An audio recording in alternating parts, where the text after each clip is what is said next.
Hello friends, कैसे हैं आप लोग। आप सभी का बहुत बहुत स्वागत है हमारे चैनल माई लीगल अड्डा पे। और आज हम बात करने वाले हैं एक ऐसे कानून के बारे में जिसको सुन के अपराधी खौफ खाते हैं और उनके रोंगटे खड़े हो जाते हैं। और इस तरीके का कानून हमारे लिए, हमारे समाज में अपराधियों के बीच भय पैदा करता है।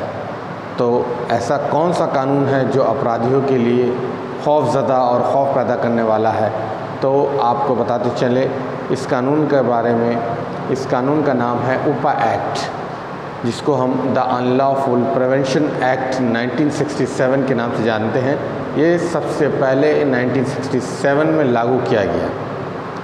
इस कानून को लागू करने का जो मकसद था, वो मकसद ये था कि सीमा पार से जो राष्ट्र विरोधी गतिविधियां होती हैं टेररिज्म फैलाने के लिए, कश्मीर और सीमावर्ती इलाके जैसे आसाम और बंगाल, इस तरीके के क्षेत्र हैं जहां सीमा पार से हस्तक्षेप होता था, घुसपैठ होती थी और घुसपैठ के ज़रिए आतंकवाद और आतंकवाद से पनपने वाले अपराध से जूझने के लिए, उससे निपटने के लिए इस कानून को तैयार किया गया था, जिसको उपा एक्ट के नाम से जाना गया।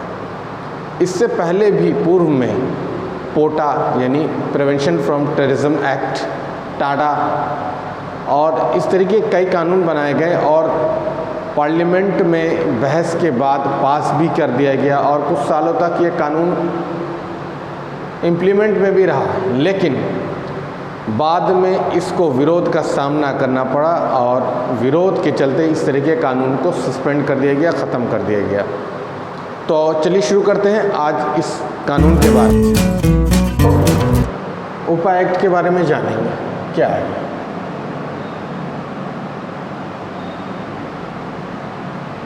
इस एक्ट का फुल फॉर्म है द अनलॉफुल प्रिवेंशन एक्ट, जिसको 1967 में लाया गया था। उसके बाद इस एक्ट में 3 अमेंडमेंट हुए। पहला अमेंडमेंट हुआ 2004 में, उसके बाद 2008 में और आखिरी जो अमेंडमेंट अब तक हुआ वो 2019 में हुआ है। उपा एक्ट, इसमें 7 चैप्टर्स हैं और सेक्शन 53। इस एक्ट की सबसे ख़ास बात यह है, in the name of investigation only, on the basis of investigation, यानी जांच के आधार पर प्राइमा फेसाई यानी प्रथम दृष्टया में अगर ऐसा लगता है कि अपराध कारित हुआ है या इस कानून के तहत आप दोषी दिख रहे हैं, तो इस कानून के तहत आप अरेस्ट हो सकते हैं। ये काफ़ी है। इसकी जो बेसिक स्ट्रक्चर है इस कानून का, वो सेक्शन 18, 19, 20, 38,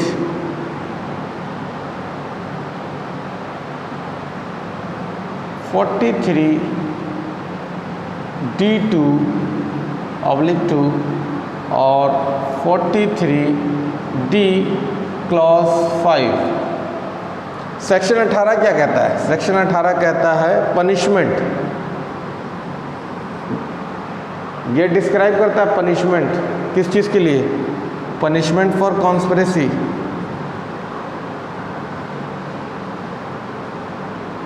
देश के खिलाफ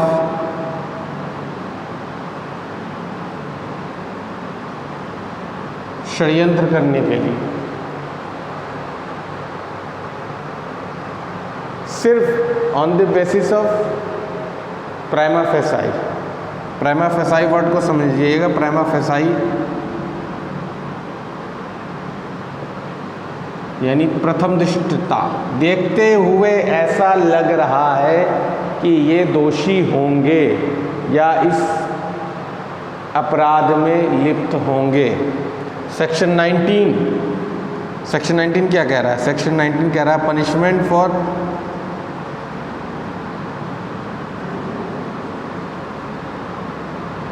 शेल्टर, पनाह देना। अगर आपने किसी आतंकवादी या उससे जुड़े संगठन के किसी बंदे को अपनी यहाँ शरण दी है, रखा है, तो उसके लिए पनिशमेंट आपको मिलेगा। सेक्शन 20 कहता है being a member, punishment being a member of a terrorist group.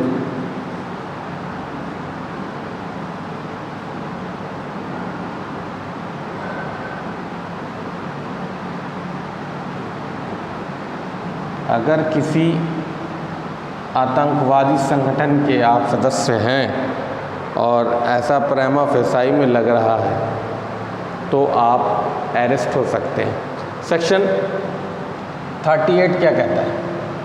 Section 43D2 क्या कहता है? सेक्शन 43 क्लॉज 5 क्या कहता है? सेक्शन 38 में ये प्रोविज़न है कि ये डिफाइन करता है कॉन्स्पिरेसी को।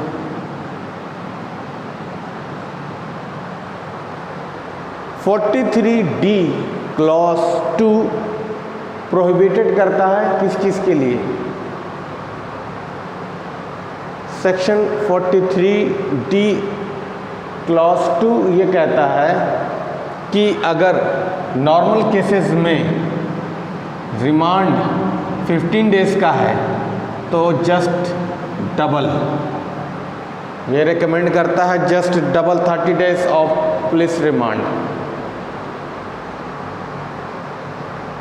और अगर 30 डेज है तो 60 डेज के लिए, यानी नॉर्मल केसेस में, नॉर्मल कंडीशन में ये जस्ट डबल हो जाता है। और सेक्शन 43D सब क्लॉज 5 जो है प्रोहिबिट कर देता है किसके लिए? बेल के लिए। Prohibited bell. इस एक्ट में इतनी पावर है कि कोर्ट जो है इस प्रोविज़न के तहत सेक्शन 43D5 के तहत बेल देने में आसानी नहीं करेगी, जल्दी नहीं करेगी, जब तक कोर्ट को ये फील ना हो जाए कि जो इन्वेस्टिगेशन अथॉरिटीज़ हैं वो जो जांच कर रही हैं वो गलत नहीं है, तब तक बेल प्रोवाइड नहीं किया जाएगा। There is not a easy process in bail in UAPA act. आपने उपा एक्ट के सेक्शंस को देखा, इन सेक्शंस में साफ ये पता चलता है कि अगर कोई भी एक्यूज्ड प्रेमा फेसाई बेसिस पर अगर अरेस्ट होता है तो उसको बहुत ही लंबे चौड़े प्रोसीजर से जुड़ना पड़ेगा और उसे बेल के लिए काफ़ी मुशक्क़त करनी पड़ेगी। अब कुछ एग्जांपल्स मैं आपको बता दूँ जाता हूँ। In the past CA protest,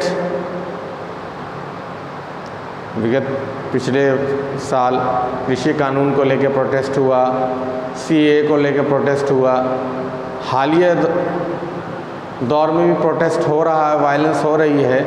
लेकिन CA act amendment, citizen amendment act जब लाया गया था तब उस टाइम में कुछ चर्चित एक्टिविटिस्ट जो थे, जो स्टूडेंट एक्टिविस्ट थे, कॉलेज से जुड़े हुए लोग थे, उन लोगों के ऊपर उपा एक्ट के तहत कार्रवाई की गई थी, जिसमें सफूरा जरगर, शर्जील इमाम, खालिद उमर खालिद, ताहिर हुसैन आपके पूर्व कॉन्ट्रैक्ट, तो इस तरीके के कई लोग जो पास्ट में जिनके ऊपर ये कानून इम्प्लीमेंट किया गया। अब देखना ये है कि ये कानून कितने हद तक टेररिज्म और टेररिज्म से जुड़े हुए एक्टिविटीज़ को रोक पाती है। तो हमारे आज के सेशन में बस इतना ही। जाते जाते आप लोगों से एक बात कहना चाहूँगा कि इस एजुकेशनल चैनल को बनाने का मकसद सिर्फ ये है कि आप अपने अधिकारों और कानून के बारे में आसान भाषा में जान सकें। इसके लिए ज़रूरी है कि आप ज़्यादा से ज़्यादा इस चैनल्स को देखें, प्रमोट करें और इस पे कमेंट करें कि आपको इस सेशन में क्या कमी लगी और आप आगे क्या जानना चाहते हैं। और अगर आप इस चैनल को फाइनेंशियल तौर पर मदद करना चाहते हैं तो ये मेरा फ़ोन पे नंबर है, इस पे अपने बेसिस के हिसाब पर आप कोई भी कंट्रीब्यूशन कर सकते हैं। तो जाते जाते अगले सेशन में हम फिर से मिलेंगे, तब तक के लिए जय हिंद, जय भारत।